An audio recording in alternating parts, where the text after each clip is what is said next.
Assalamualaikum warahmatullahi wabarakatuh. Salam sejahtera untuk kita semua. Salam Om Swastiastu, Namo Buddhaya, Salam Kebajikan.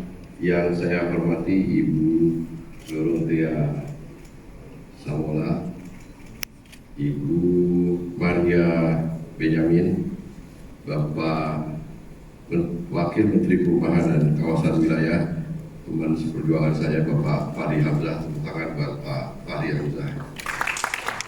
Pak Tatang Juliono, Deputi Koordinasi Tata Niaga dan Distribusi Pangan, Kantor Kemenko Pangan. Kemudian Pak Irwandi Gafar, Direktur PT Bank Tabungan Negara Tbk. Sahabat saya juga ini Bapak Haryadi Sukamdhani, Presiden Komisaris Bisnis Indonesia Group, beserta Bapak Haryadi, para narasumber dan Bapak Ibu hadirin sekalian yang berbahagia. Yang pertama, saya langsung saja bahwa koperasi itu memang di dalam Undang-Undang Dasar 1945, di dalam konstitusi kita, khususnya di pasal 33, memang dinyatakan bahwa badan usaha yang cocok dengan nilai-nilai dan filosofi bangsa dan negara kita adalah koperasi. Bung Hatta dan tokoh-tokoh pendiri bangsa pada saat itu memang mereka belajar melihat di Eropa dan kemudian mereka menemukan bahwa koperasi sejalan senafas dengan nilai-nilai yang hidup di tengah masyarakat, dan koperasi pun kemudian dimasukkan meskipun tidak eksplisit, tetapi di pasal 33 bahwa perekonomian nasional itu disusun berdasarkan asas usaha bersama, kekeluargaan, dan gotong royong. Dan kemudian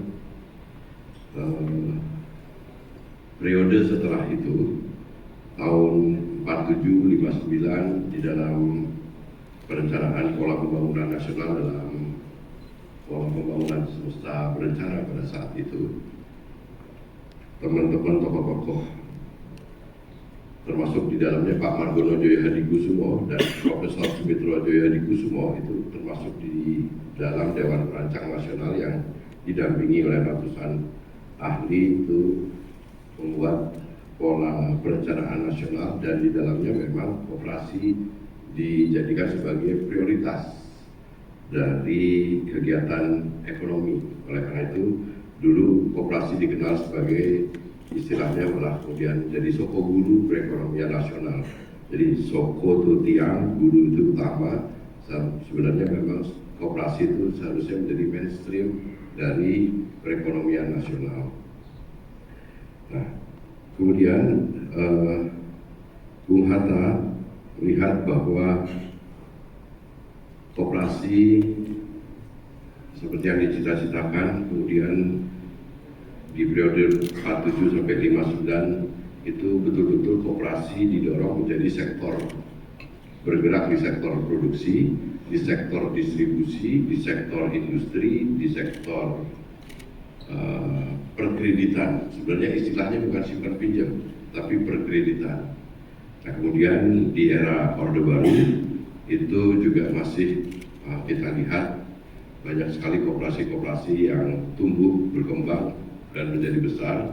Banyak koperasi yang bergerak di sektor industri tekstil, garment, itu kita lihat banyak sekali yang terhimpun di dalam koperasi, gabungan koperasi batik Indonesia. Kemudian koperasi pun juga punya bank, namanya Bank Umum Koperasi Indonesia. Itu Bukopin itu didirikan oleh, sahamnya didirikan oleh induk-induk koperasi.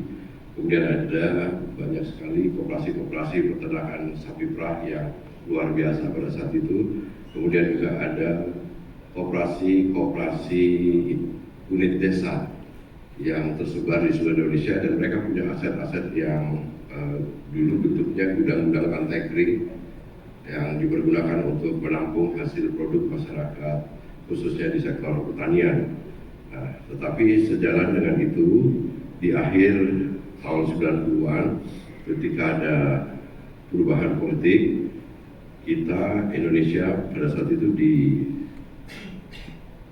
tanda kutip menandatangani butir-butir letter of intent yang dilakukan oleh International Monetary Fund kepada pemerintah pada saat itu, dan kemudian pemerintah menandatangani butir-butir letter of intent itu. Disitulah kemudian sebenarnya masuk proses privatisasi dan liberalisasi, yang kemudian masalahnya adalah ketika proses tersebut dilaksanakan di dalam situasi peran pemerintah makin kecil, kemudian sistem dan praktek ekonomi kita diserahkan kepada mekanisme pasar bebas. Nah, ketika pasar bebas itulah, pasar itu memiliki stratifikasi sosialnya, ada pelaku pasar besar, pelaku pasar yang sedang atau yang kecil. Nah, karena tidak diatur oleh negara, diserahkan ke mekanisme pasar bebas, dimulailah proses di mana pelaku pasar besar itu meminggirkan, atau kemudian juga termasuk koperasi, banyak yang kemudian termarginalisasi keberadaannya. Dan sampai dengan sekarang, setelah sekian puluh tahun, koperasi yang tadinya punya pabrik tekstil, sekarang GKBI harus jungkir balik, bertahan, dan kemudian menghadapi serbuan dari maraknya kain-kain impor yang masuk, maraknya pakaian impor masuk, maraknya pakaian bekas impor masuk. Kemudian Bukopin, sahamnya induk-induk koperasi terdelusi, dan sekarang Bukopin dikuasai mayoritas sahamnya oleh Kokmin Korea. Kemudian peternakan sapi perah yang dulu luar biasa bermanfaat bagi masyarakat, sekarang banyak di antara hasil susu peternak sapi perah itu tidak diserap lagi di industri pengolahan susu, karena industri pengolahan susunya banyak di antara mereka yang menggunakan susu bubuk skim impor.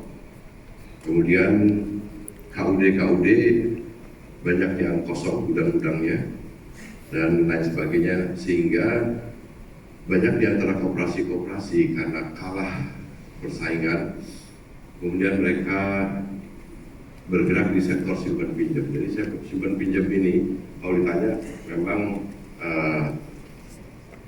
kok banyakkan koperasi yang simpan pinjam. Nah, kami mengamati proses itu adalah bagian dari caranya koperasi bertahan dan mekanismenya koperasi melakukan proses untuk melindungi kegiatannya dari serbuan pasar yang tidak adil.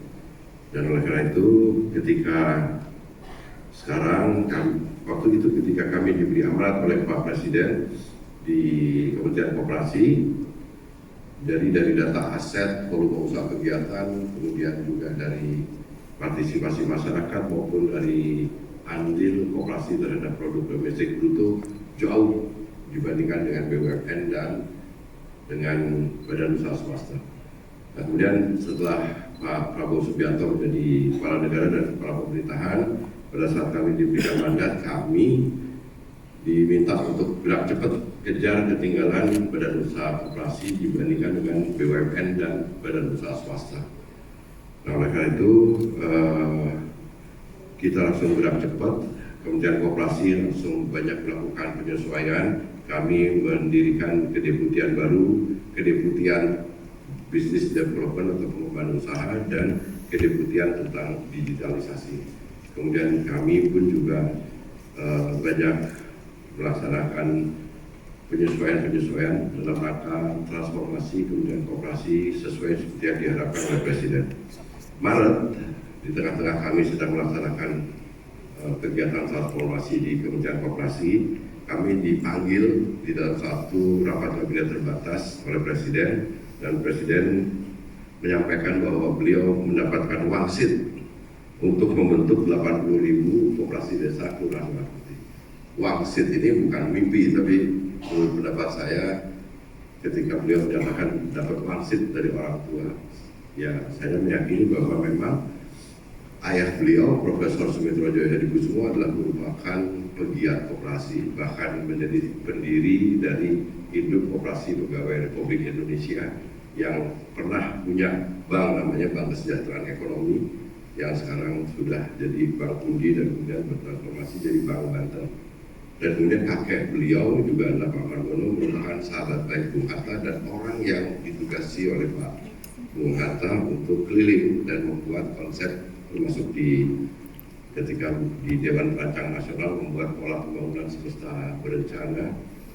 Nah, oleh karena itu Wangsit ini kami pahami sebagai keinginan Presiden untuk kembali menempatkan negara untuk ngatur. Jadi apa yang kemarin ditandatangani oleh pemerintah Indonesia dengan IMF, rasanya menurut saya Presiden kertas perjanjian itu ditaruh di laci, kemudian Presiden menyampaikan negara harus hadir lagi untuk mengatur supaya sistem dan praktek ekonomi kita adil dan tidak boleh diserahkan kepada mekanisme pasar bebas. Yang karena diserahkan mekanisme pasar bebas, pelaku pasar yang besar itu kemudian tidak terbendung lagi untuk membuat akumulasi kekayaannya menjadi yang disebut oleh Presiden sekarang menjadi serakah komik.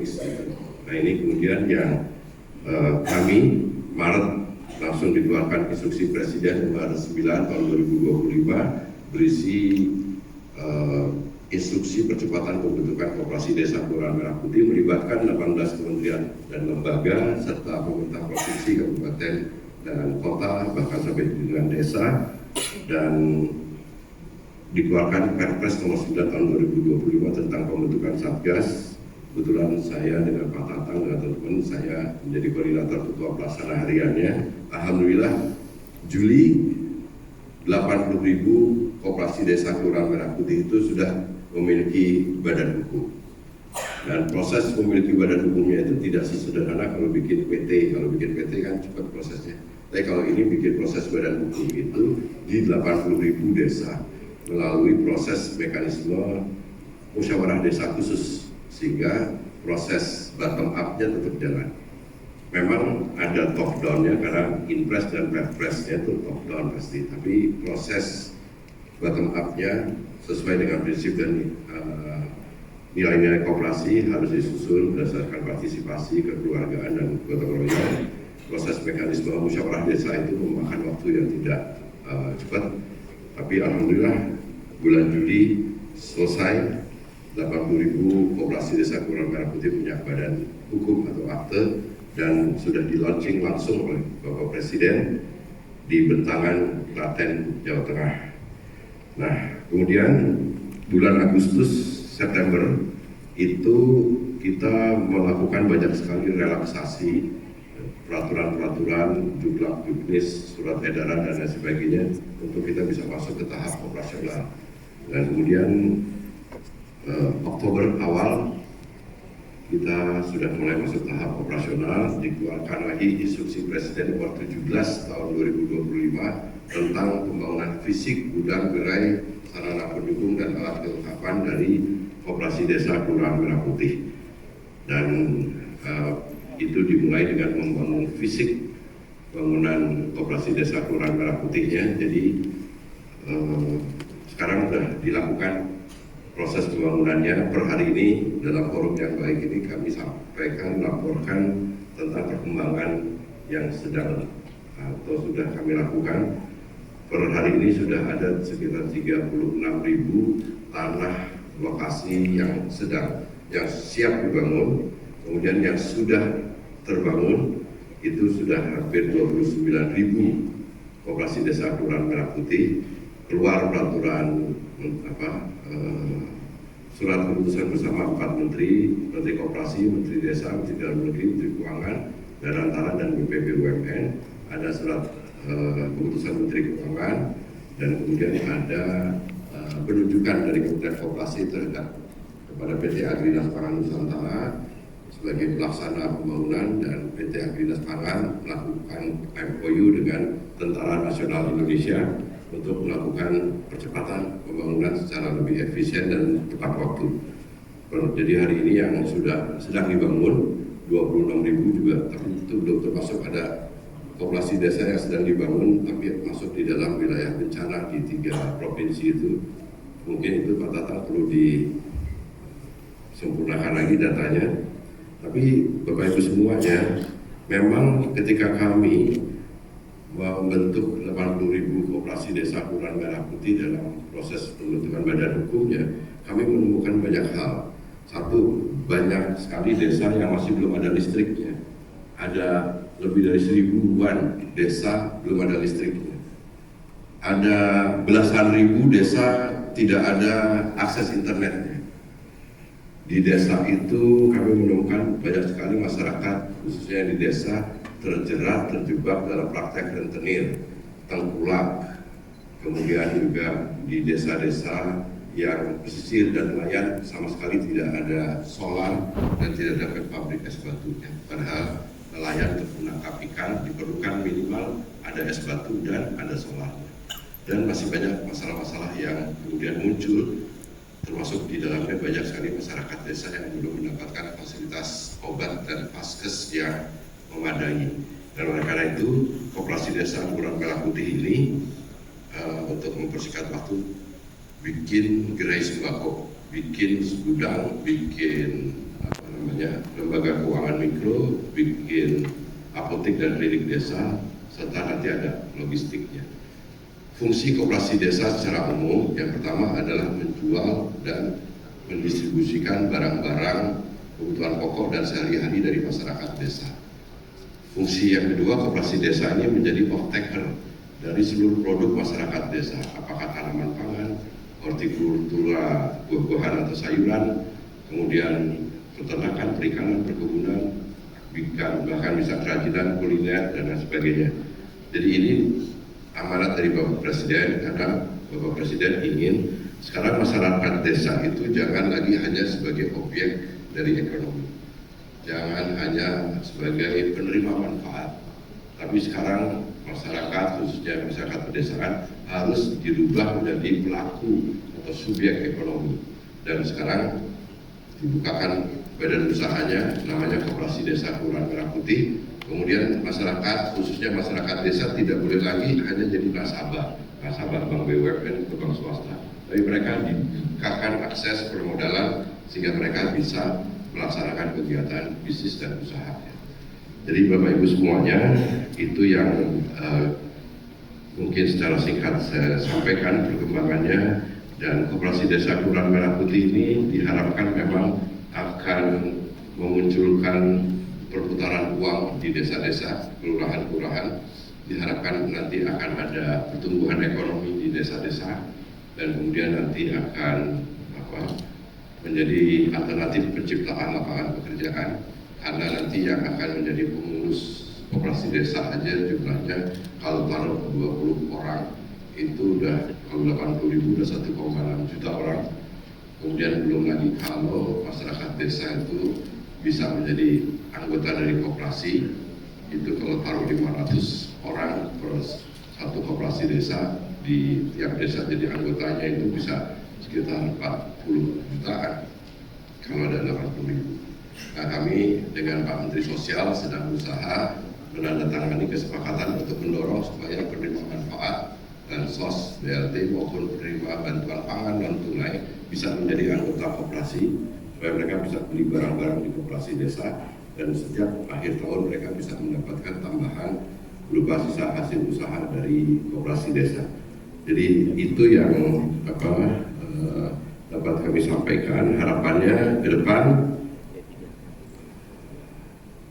gerai sembako di koperasi desa itu akan dikelola secara detail modern. Jadi rencananya insya Allah tahun depan sesuai dengan target Bapak Presiden bulan Maret, ketika disampaikan oleh Bapak Presiden ketika rapat kabinet paripurna memperingati 1 tahun pemerintahan kabinet Merah Putih, Maret insya Allah akan ada 80.000 koperasi desa ini selesai dibangun dan siap operasional. Artinya tahun depan kita akan punya di koperasi desa itu retail modern, akan punya gudang-gudang yang akan dikelola secara smart warehouse, akan punya armada logistik yang ada di setiap koperasi desa, ada puluhan ribu lembaga keuangan mikro dan sebagainya, termasuk klinik dan apotek desa. Nah, harapannya adalah Presiden itu nanti akan bersifat self-proclaimed growth, karena itu nanti pada satu ketika nanti akan bisa mandiri, dan ini bantuan yang diberikan bukan bantuan tapi pinjaman Badan Koperasi Desa Kelurahan Merah Putih sudah disediakan oleh Kementerian Keuangan, dan Himbara pun juga sudah mengucurkan dimulai bangunan fisiknya dan sampai dengan modal kerjanya. Dan kami di Kementerian Koperasi juga paralel dengan pembangunan fisik itu, kami sudah merekrut 8 orang bisnis asisten yang akan kita tempatkan untuk melatih, mendampingi para pengurus koperasi desa Kelurahan Merah Putih dari sisi bisnisnya. Kita juga sudah hire 1.104 orang ini yang akan kita terjunkan di dinas-dinas Kementerian Koperasi untuk meningkatkan kapasitas birokrat-birokrat yang ada di Kementerian Koperasi supaya mereka juga punya pikiran bahwa ini yang harus di-develop adalah bisnisnya, dan koperasi desa memang adalah merupakan entitas bisnis. Jadi KPI-nya jelas harus untung, tapi juga selain untung harus punya manfaat yang sebesar-besarnya untuk anggota dan masyarakat. Di luar Kopdes, Kementerian Koperasi sekarang sedang berupaya untuk mengesahkan undang-undang sistem perkoperasian. Karena sistem perkoperasian yang ada sudah tahun 92, Undang-Undang nomor 25 tahun 92 sudah tidak relevan lagi. Tetapi ingin saya sampaikan bahwa undang-undang itu sudah 2 kali disahkan, lalu kemudian di tengah jalan dibatalkan dan digugat di MK. Jadi memang ada pihak-pihak yang kurang begitu senang kalau koperasi ini bisa eksis dan besar lagi di Indonesia. Ada 22 regulasi yang membatasi koperasi tidak boleh ini itu. Koperasi nggak boleh bikin rumah sakit, koperasi nggak boleh bikin bank, koperasi nggak boleh ikut bisnis perjalanan umroh dan haji dan sebagainya. Jadi itu yang perlu saya sampaikan supaya itu menjadi bahan referensi kita. Dan alhamdulillah juga sekarang koperasi untuk pertama kalinya boleh terlibat dalam pengelolaan tambang dan mineral, sudah keluar peraturan pemerintahnya.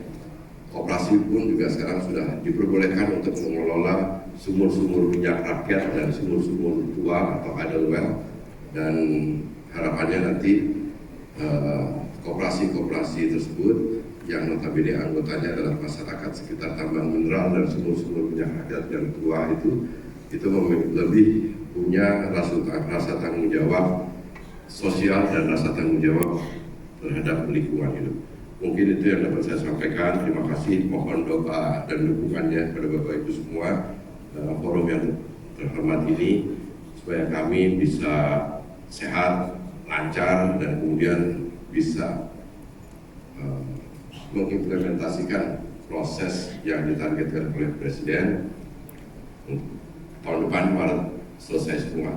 Dan mudah-mudahan ini menjadi jalan kembalinya Indonesia yang sempat kemarin agak tersesat sedikit, yang harusnya kita menjadi negara yang soko gurunya koperasi, nilai-nilai kekeluargaan, gotong royong, kebersamaan itu kemudian tergantikan oleh nilai-nilai yang individualistik, materialistik, kemudian serakah dan lain sebagainya.